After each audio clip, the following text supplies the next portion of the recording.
የአሜሪካ የምክር ቤት አባሉ ባዲ ካርተር በተለይ በአሜሪካ ጆርጂያን ወክለው የምክር ቤት አባል የሆኑት የኢትዮጵያን መንግስት በመቃወም ባለ 8 ረቂቅ ነጥብ የያዘ የረቂቅ ውሳኔ ሀሳብ አዘጋጅተው አቅርበዋል። ከነዛ ውስጥ በኢትዮጵያ ውስጥ የመብት ጥሰት የፈጸሙ ከፍተኛ የመንግስት አካላት ተጠያቂ እንዲሆኑ የሚሉና ሌሎች ጉዳዮች ማንሳታቸው ተገልጿል። ይህንን በተመለከተ ኤፓክም ትሪፕል ኤ ድጋፍ እንዳደረጉ ባዲ ካርተር መግለጻቸው ታውቋል። ለዚህ እንደው አጭር ማብራሪያ እንዲሰጡን የኤፓክ ወይም የአሜሪካውያን ህዝብ ጉዳይ ኮሚቴ ሊቀመንበር የሆኑትን አቶ መስፍን ተገኑን መስመር ላይ አግኝቻቸዋለሁ። አቶ መስፍን ስለ ጊዜው አመሰግናለሁ። እስቲ በዚህ ጉዳይ እንደው በእናንተ በኩል ያለው መረጃ ምንድን ነው? እንግዲህ ይሄ ጉዳይ ላለፈው 1 ዓመት ስንሰራበት የቆየ ነው ጉዳይ ነው። እንደምታውቀው ኢትዮጵያ ውስጥ የሚደረገው የህዝብ መብት ጥሰት ጉዳይ በየክልሉ የሚደረገው አቢዩዝ አሁንም በየጊዜው የኢትዮጵያን አሜሪካን ፐብሊክ አፌርስ ኮሚቴ ሪፖርት ሲያወጣ ቆይቷል። ዋናው ስራችን ይህንን ሁኔታ የአሜሪካንን ህግ አውጭና ህግ አስፈጻሚዎች የሚያውቁት ማድረግ ነው። ይህንን ስናደርግ ነው የቆየ ነው እና በዛው መሰረት ለአብይ ወይም የውትወታ ነው መሰለኝ የሚባለው በአማርኛ የዛ ስራችን ደግሞ እንደዚሁ ከኮንግሬሽናል ተመራጮች ጋር በቅርብ በመገናኘት ይህንን ሁኔታ ማስረዳት ነበር። በዚህ ዓመት ወደ 40 ጊዜ የሚሆን ከተለያዩ የኮንግሬሽናል ሊደር መሪዎች ጋር ተወካዮች ጋር ተነጋግረናል እና ይህንን ሪዞሉሽን ለሚቀርብ ክራፍት ካደረግን በኋላ የኮንግሬሽናል ሊደር ስፖንሰር ማድረግ ስለሚያስፈልገው ይህን ለማድረግ ከብዙዎቹ ጋር ስንነጋገር ቆየን። በኋላ ባዲ ካርተር ሁኔታውን በደንብ በመገንዘብ እና በጣም በመበሳጨት በተለይም ደግሞ ክርስቲያን በኢትዮጵያ ኦርቶዶክስ ቸርች ላይ እየደረሰ ያለው ተከታታይ በደል የክርስትናን ሃይማኖት በተቀናጀ መልክ የማጥቃት መሆኑ ስለገባቸው ከዛም አልፎ ደግሞ ሲቪሊያኖች ላይ የሚደርሰው ኤክስትራ ጁዲሻል አታክ የሚባለው ይሄ ጦርነት በሚኖርበት ጊዜ ሲቪሊያኑ ላይ የመንግስት ወታደሮች የሚያደርሱት በደል ከዛም ደግሞ በቢቢሲ ሪፖርትም ከዛም ቀደም ባሉ የዩናይትድ ኔሽንስ ሪፖርቶች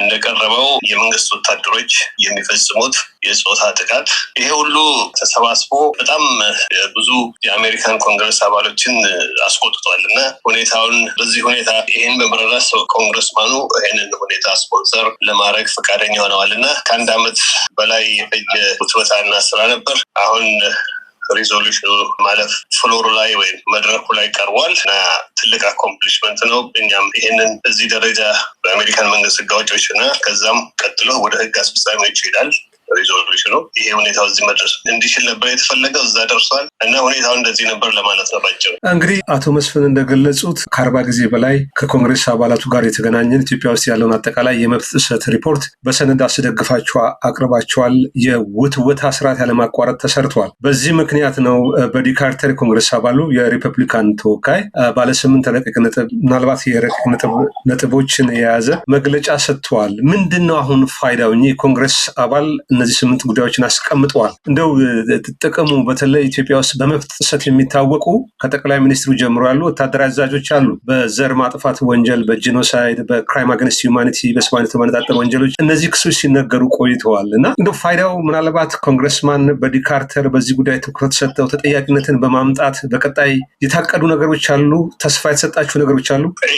ይሄ ሪዞሉሽን ምንድን ነው የሚለው አሁን ያልካቸውን ነገሮች በሙሉ ግለሰብ ደረጃ ተጠያቂ የሚያደርግ ነው። እያንዳንዱ የኢትዮጵያ መሪ በስልጣን ላይ ያለ ሰው ለዚህ በኢትዮጵያ ሕዝብ ላይ፣ በግለሰቦች ላይ፣ በህፃናት ላይ፣ በሴቶች ላይ ለሚደርሰው በደል ላለው ጥፋት በአጠቃላይ በግለሰብ ደረጃ እንዲጠየቅ ነው እና ተጠይቆ በግለሰብ ደረጃ ሳንክሽንድ እንዲሆን እና ሳንክሽን ሲሆኑ በዓለም ላይ ያላቸው ንብረት ፍሪዝ የሚደረግበት መንገድ፣ መነቃነቅ የማይችልበት መንገድ፣ ጠያቂነት የሚጠየቁበት ሁኔታ መፈጠር የሚችልበት ግራውንድ መፍጠር የሚችል ሪዞሉሽን ነው። ይሄኛው ሪዞሉሽን የማግነስቲ አክት የሚባለውን የማንኛውም ከቪዛ ጀምሮ የግለሰብ ንብረቶች ፍሪዝ ከማድረግ ጀምሮ ግለሰቦችን በተለያዩ ህጋዊ ሁኔታዎች ማስጠየቅ ጀምሮ የሚያደርግ ነው እና እንግዲህ ዋናው ዓላማው ይሄ ሊያሳይ ያለው ሁኔታ በግል ፓርቲ አባሎች ኦሊጋርኪ የሆኑ ባሉ የኢትዮጵያውያን ባገነኖች በህዝብ ላይ የሚደርስ በደል ነው እና ይሄንን ለማድረግ እያንዳንዱ እዛ በዳዮችን ሰዎች በግለሰብ ደረጃ ሳንክሽን ማድረግ ያስፈልጋል እና ሪዞሉሽኑ ያንን ነው የሚለው።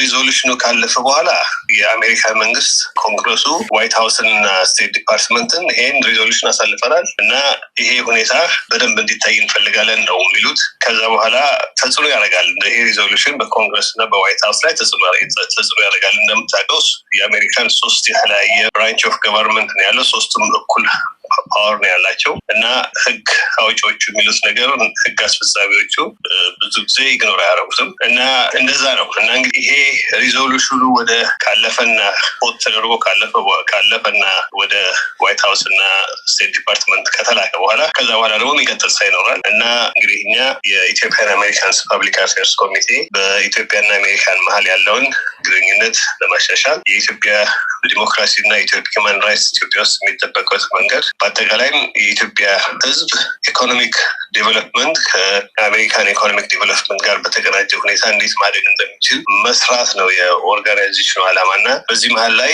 ያሉት እንቅፋቶች ብዙ እንቅፋቶች አሉ። እነሱ ደግሞ በኢንተርናሽናል ሌቨል በዩናይትድ ስቴትስ ገቨርንመንት ባለን የኦርጋናይዜሽናል ኦቶሪቲ እና ሪሌሽንሽፕስ ግንኙነቶች መሰረት እንዴት መፈጸም እንዳለባቸው እያሰብን ይሄ ስራ ይቀጥላል። አሁን መጀመሩ ነው። የኢትዮጵያውያን ፓን አሜሪካንስ ያሉበት ይህንን ነታቸው እንደሆነ አውቀው በየአካባቢያቸው ያሉ ተመራጮቻቸውን ሪፕሬዘንታቲቮቻቸውን ማነጋገር ይገባቸዋል።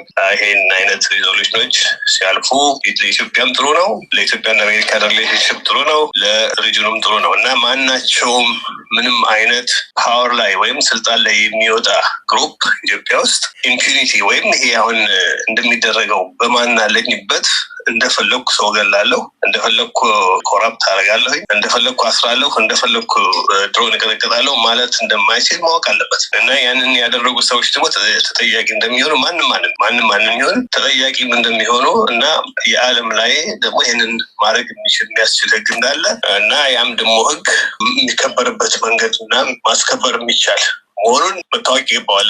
በጣም ጥሩ አቶ መስፍን፣ የመጨረሻ ጥያቄ ላድርግ። ጉዞ ላይ ስለሆንም ብዙ አልይዞትም።